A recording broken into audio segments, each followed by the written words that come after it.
Kasama po natin ngayon si Ma'am Cristina Ramirez Padua, no?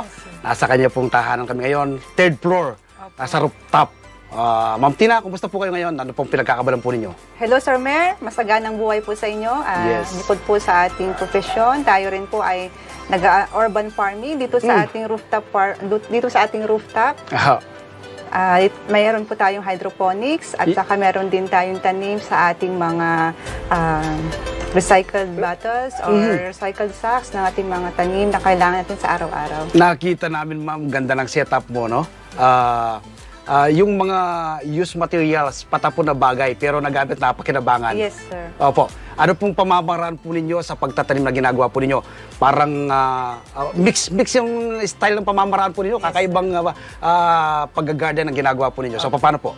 Sa ating low-cost hydroponics, sir, meron tayong ginagamit na fertilizer na ginagamit din sa conventional farming, like ating complete, ang ating calcium nitrate at ang ating Epsom salt, na karaniwan po hindi nila ginagamit sa hydroponics. Pero tayo po, bilang pagpapractice ng low-cost hydroponics, ginagamit natin ito. Kailangan lang natin po ng tamang ratio ng pagtitimpla sa tubig para po ito natin magamit na effective sa ating mga plants. So ito po yun, ano? Yes, kapag sinabing, alin nung unang ginagamit ito? Ito, Epsom salt ito. Ito po ang ating tinitimpla. Complete. Okay. Yes, yun ang complete. Yes, sinasabi nila yan.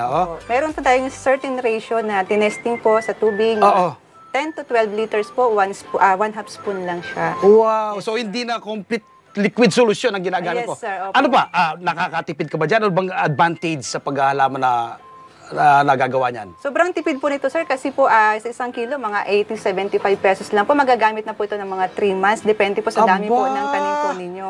So, ito po, 3 klase. So, wala po pong 300 ang nagagastos po dito. So, magagamit nyo na po ito mga 3 to 4 months. Opo. Depende po sa dami na itatanim natin. Tatanim po ninyo. At saka, mapapansin po natin ang mahal ng ating fertilizer sa iba. So, makakatipid po talaga tayo at kikita ng mas malaki. Aba! Abot itong calcium nitrate po. Paano pong paggamit po ninyo kapag hydroponics ang pag-uusapan? Ito po, sir, pare-parehas lang po siya ng ratio. 1 half spoon lang po din sa 10 to 12 liters. Sabay-sabay ginagamit po? Hindi po, sir. One after the other po ang pagtitimpla para hindi po magkakaroon ng precipitation doon po sa tubig. Pati po itong Epsom salt? Yes, sir. After po ng complete, ihalo po natin sa tubig and then i-add din natin ang calcium nitrate. Yes, sir. Tapos Epsom salt? Yes, sir. Naku, napakaraming gamit ang Epsom salt, ano? Very effective. Nakikita namin, ma'am, yung tanim po ninyo, no? Dako tayo meron kayong daughter, no? 7 years old. Sir. Saka si sir. Opo. So, anong form of bonding na ninyo? Yes, sir. Sa umaga po, saka sa hapon. Dito na rin po kami minsan nag-aalmusal pag walang pasok si Mister. Nagtatrabaho rin si Mister. Alright. Ano po trabaho ni Mister? Security supervisor po siya sa isang company. Okay. Yes, sir. So, ang aking anak po ay marunong na pong tumulong sa ating garden. Siya na po nag-screen ng kokopit. Pag nagtatanim po tayo, naglalagay siya ng kokopit sa cup. Oo. Yes, sir. So, pag nag-harvest tayo, siya na rin po natatanggal ng mga kokopit sa mga roots. And then minsan po, pag may mga kaibigan tayo, siya na rin nagmamarket. Ayan, so malaking tulong po ang ating little... So, naimomold po ninyo sa bata niyang isipan, ano? Dinadala nyo into farming. Dahil ito na kasi yung nakikita natin, ma'am, no? Urban gardening, ito talaga yung kaya naman, ano? Na bakit kayo, sabi ko nga sinasabi, bakit mo pa kailangan bibili kung pwede nang magtanim? Sir. Napakahalaga po talaga ang pagtatanim, lalo na po naranasan natin ang kahalagahan nito nung time ng pandemic. Tama po. Yes, sir. So, ngayon po, magigisa pa lang tayo, umaabot na ng ilang daan yung ating nagagastos. So, kaya napakahalaga po talaga may sariling tanim, lalo na po, kahit po this oras na ng gabi, pwede tayo mamitas ng ating tanim, makapagluto, para kung may bisita man tayo, hindi tayo mahihirapan. Iyon, ma'am, isa-isa natin ang mga tanim mo, napakaganda. Unahin natin itong kangkong, napaka-healthy nito no? Itong kangkong po ito, napakaganda. Ready to harvest na yan. Yes, sir. Ilang buwan po yan bago ni-harvest from plantation? Napakadali lang po ang kangkong kasi po 30 days, sir. 30 days? Oh, 1 month. Okay, alright. Unlike po sa lettuce natin, 45 days. 45 days naman ang lettuce. So, pinakamaaga po ang kangkong natin. Ang ating Chinese kale po, mga 50 days to 55 days po ito. Okay. So, ang ating mustasa, at least 30 to 35 days din, sir, pwede ka na makapag-harvest. Yes, bukod po sa mga binanggit nyo, ano pa pong mga makikita dito sa ating garden?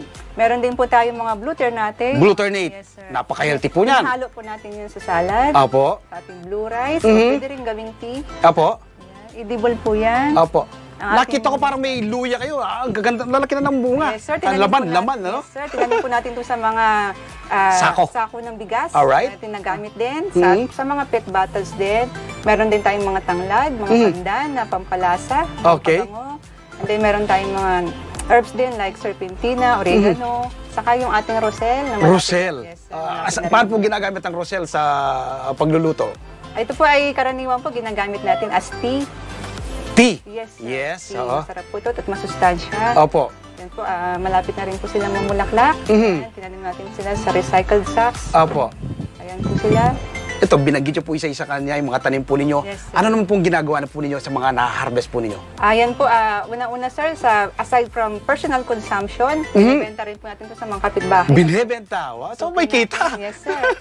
Saka itong si Mr. po, sa mga katrabaho niya, yung ready-to-eat salad. Okay. Yung pinakamabenta. Ang ating mga ibang customer, sir, so nagpapareserve na sila, nagbibigay na sila ng paunang bayad. Wow! Talaga naman. Mga tanim. Oo. Yan So, po. hindi nyo problema yung market? Yes, sir. Meron na kagad kayong buyer? Yes, sir.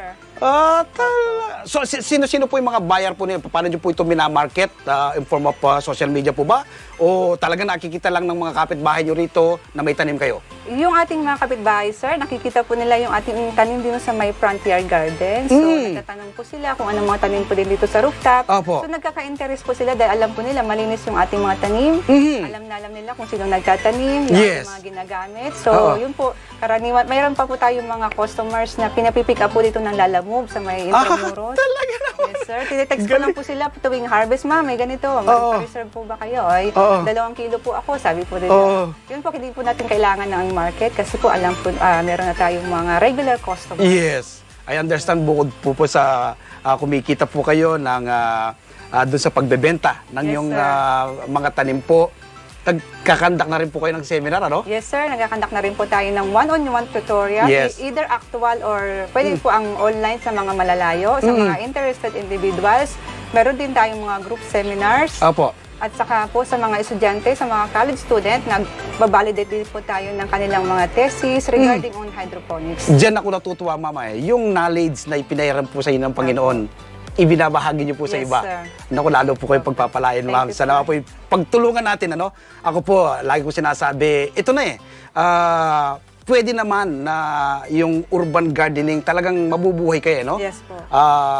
Masusustain mo. At typical dun sa inyo, nakikita ko, from garden to table. Yes, sir. No? Pipitas ka na, lulutuin mo na Yes, kagad. sir. Napaka-healthy niyan, Ma'am. Opo. Ayun. Baka napakasarap po sa pakiramdam na mapakain mo ng sariling tanim ang iyong pamilya. Mm. Yun po ang lalo po ako, may bahay. Yes So, po.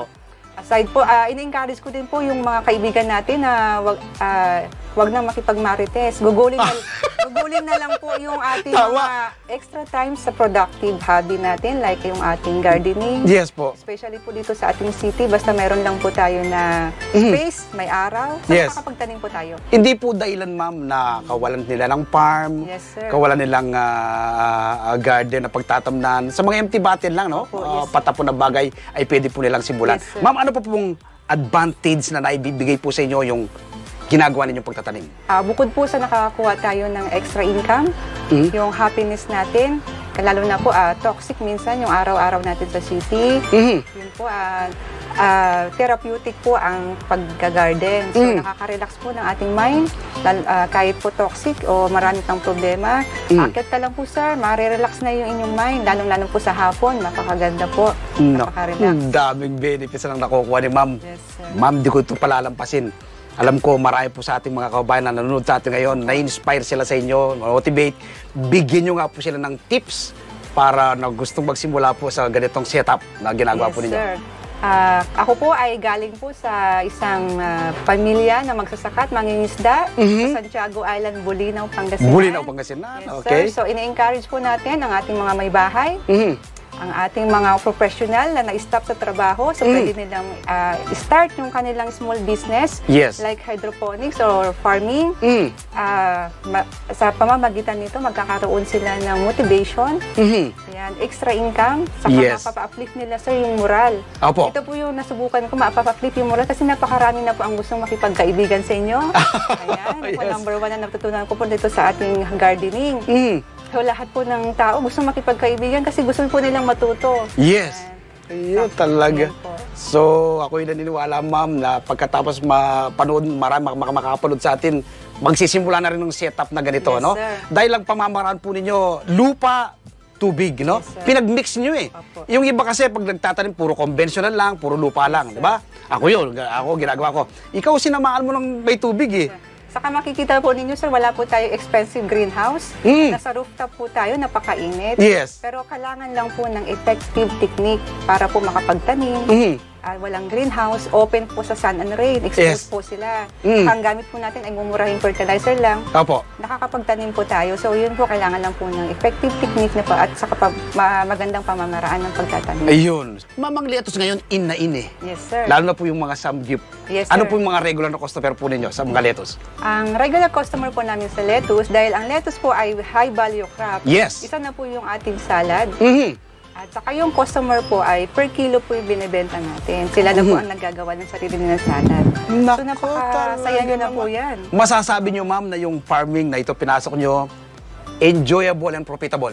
Yes sir, bilang isang agricultural engineer din po, kailangan din maging role model tayo para sa ating mga magsasaka. Na kahit tayo professional na, nagtatanim pa rin tayo. Yes po. Para at least makita po nila na ang kahalagahan ng farming ay talagang kailangan natin na i-pursue Yes po. para po sa ating mga new generation, sa ating mga millennials, na i-continue pa rin yung ating farming journey.